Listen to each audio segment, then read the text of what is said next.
저는 월 100만원, 월 200만원 벌 수 있다는 이야기에 혹해서 블로그를 시작했습니다. 그리고 블로그를 잘하기 위해 800만원의 강의비를 썼죠. 하지만 큰 돈을 내고 배웠음에도 돈이 벌리지 않았습니다. 애드포스트 수익은 생각보다 낮았고 협찬이나 원고료는 대부분 인플루언서나 최적화 블로그에게 집중되었습니다. 오늘은 왜 많은 사람들이 네이버 블로그를 포기하는지에 대해 이야기해볼까 합니다. 블로그 운영에 대해 고민이시라면 이 영상 끝까지 시청해주세요. 저는 블로그로 월 100만원, 아니 월급을 벌 수 있다고 말하는 사람이 있다면 걸으라고 말씀드리고 싶어요. 현재까지 블로그를 시작한 지 4년차가 되었지만 얼마 전까지는 내 시간을 투자할 가치가 있나? 라는 생각이 정말 강력하게 들었거든요. 저는 블로그를 본업으로 삼고 있지만 프리랜서이기 때문에 교육이 없는 달에는 제 블로그 수익에만 의존해야 합니다. 그럴 때마다 블로그를 그만두고 싶은 마음이 얼마나 많이 들었는지 몰라요. 몇 달 전까지만 해도 나 네이버 인플루언서 될 거야. 그래서 애드포스트 수익도 더 많이 받고 협찬도 받아서 돈 벌어야지 라는 생각이 있었습니다. 그래서 열심히 블로그 운영을 했죠. 1일 1포스팅을 할 때도 많았습니다. 그 결과 방문자 수 3,000명을 넘기게 되었습니다. 너무 기뻤지만 막상 애드포스트 수익을 확인해보니 허탈감이 몰려왔습니다. 7월달 3253원, 9월달 23,167원, 9월달 23,102,484원, 10월달 14,996원. 차라리 파트타임 알바를 할까? 이런 생각도 들었습니다. 저는 지금 건강 쪽 블로그를 운영하고 있다 보니 생활건강 인플루언서를 꿈꾸고 있습니다. 하지만 생활건강 인플루언서의 경우 2020년 초부터 1년간은 많이 뽑았지만 그 이후부터 정말 거의 뽑지 않더라고요. 일단 뽑지를 않으니 아무리 열심히 해도 의미가 없죠. 솔직히 인플루언서 아니면 광고 단가도 적어서 애드포스트 수익만으로 돈 되기 어렵잖아요. 협찬도 많이 들어오지 않고요. 그리고 무엇보다 저는 쌍둥이 육아를 해야 되기 때문에 블로그 외에 다른 일을 한다는 게 현실적으로 쉽지 않습니다. 그러던 중 9월 말에 뜻밖의 메일을 하나 받았습니다. 모 건강검진센터에서 제가 쓴 대장내시경 포스팅을 보고 협업해보고 싶다는 문의를 주신 것이었죠. 그 후 제안서를 만들고 미팅을 한 뒤에 협업을 진행하게 되었습니다. 그리고 이 협업을 통해 100만원이라는 돈을 벌게 되었습니다. 저는 이 경험을 통해 인플루언서나 최적화 블로그가 아니라도 컨텐츠가 좋고 상위 노출을 할 수 있다면 충분히 수익을 낼 수 있구나 라는 것을 깨닫게 되었습니다.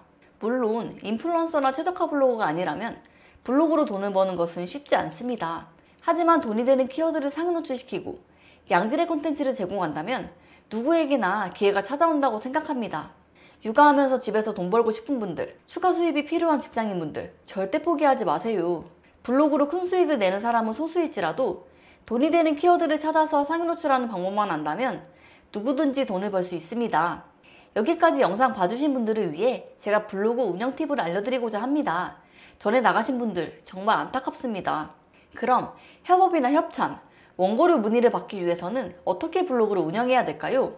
첫 번째, 글을 꾸준히 발행해야 된다. 네이버 상위 노출을 하려면 블로그 지수가 중요합니다. 지수를 높이려면 여러 가지 요소들이 있지만 무엇보다 꾸준히 글을 발행하여 활동성 지수를 높이는 것이 필요합니다.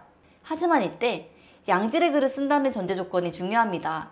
이렇게 양질의 글을 쓸 수 있다면 하루에 1개 포스팅해도 좋으며 아니라면 2일에 하나, 3일에 하나 이렇게 날짜를 정해두고 꾸준히 글을 쓰는 것이 좋습니다. 두 번째, 돈이 되는 키워드를 찾는다. 네이버 검색창에 키워드를 검색해보면 아래에 파워링크가 보이거나 키워드 관련 브랜드 콘텐츠, 즉 광고글이 있는 경우가 있습니다. 또한 지식인에 들어갔을 때 답글이 광고인 경우도 있죠. 그렇다면 사람들이 광고를 왜 할까요? 광고를 한다는 것은 사람들이 정말로 필요로 하거나 관심 있어 하는 부분과 연결되어 있다는 뜻이에요. 다시 말해 이 키워드에 관심 있는 사람들이 존재하기 때문에 그들을 대상으로 광고를 하는 것이죠. 여러분, 대장내시경을 검색하는 사람들의 의도는 무엇일까요? 대장내시경을 받기 위해 검사 시간이 얼마나 걸리는지, 가격은 얼마인지, 실비는 되는지 등을 알고 싶어서 그런 것이 아닐까요? 그렇다면 이건 결국 병원에 돈을 벌어주는 키워드가 됩니다. 그렇기에 이러한 키워드를 상위 노출한다면 문의가 들어올 수밖에 없겠죠. 실제로 제가 예전에 자궁근종에 관련된 글을 작성한 적이 있었는데요. 이 키워드가 상위 노출된 것을 보고 자궁근종에 관련된 글을 써주시면 제품과 함께 10만원을 보내준다는 문의를 받은 적이 있었습니다. 자궁근종 역시 돈이 되는 키워드 중 하나입니다. 세 번째, 본문의 양질의 정보를 잘 정리해야 된다. 일반적으로 키워드를 검색했을 때 대부분의 사람들은 위쪽에 상위 노출된 글을 클릭합니다. 하지만 클릭해서 들어갔을 때 글씨 색깔이 여러 가지거나 글이 좀 지저분하게 정리되어 있으면 끝까지 읽고 싶을까요? 저 같으면 바로 끄고 다른 글 읽을 것 같습니다. 상위 노출 정말 중요합니다. 하지만 사람들에게 양질의 정보를 제공하는 것이 더 중요합니다. 그렇기에 깔끔하게 글을 정리해야 되며 무엇보다 사람들이 궁금해하는 정보들을 지식인이나 네이버 연관 검색어를 참고하여 본문에 잘 녹여내는 것이 중요합니다. 이해하기 쉽게 제가 직접 쓴 포스팅으로 예를 들어 보겠습니다. 이 글은 제가 쓴 대장내시경 포스팅입니다.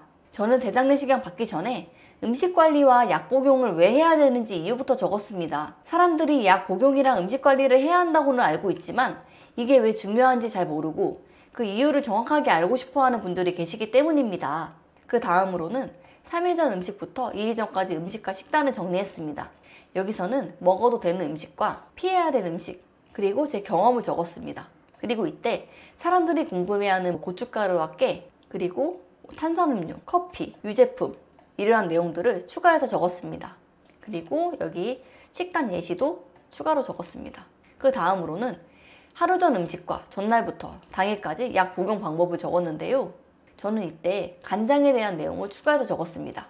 사람들이 간장을 넣어도 되는지 안 되는지 많이 궁금해 하시더라고요. 그래서 저는 이 내용을 적었으며 오전 검사와 오후 검사 나누어서 자세하게 적었습니다.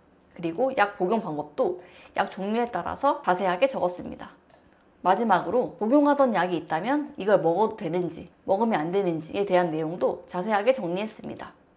이렇듯 사람들이 궁금해하는 내용들이 무엇인지를 파악하고 그 내용에 대해서 자세하게 정말 내 포스팅만 보면 다른 글을 안 봐도 될 정도로 적는 것이 중요합니다.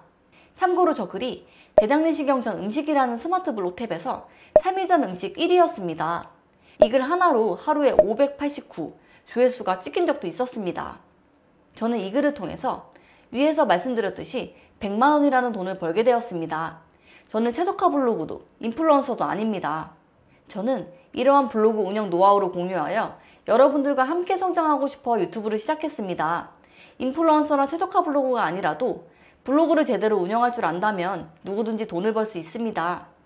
오늘 영상이 도움이 되셨다면 좋아요와 구독 부탁드립니다. 그리고 궁금하신 점이 있으시다면 아래에 댓글 남겨주세요. 자세하게 답변 드리겠습니다. 감사합니다.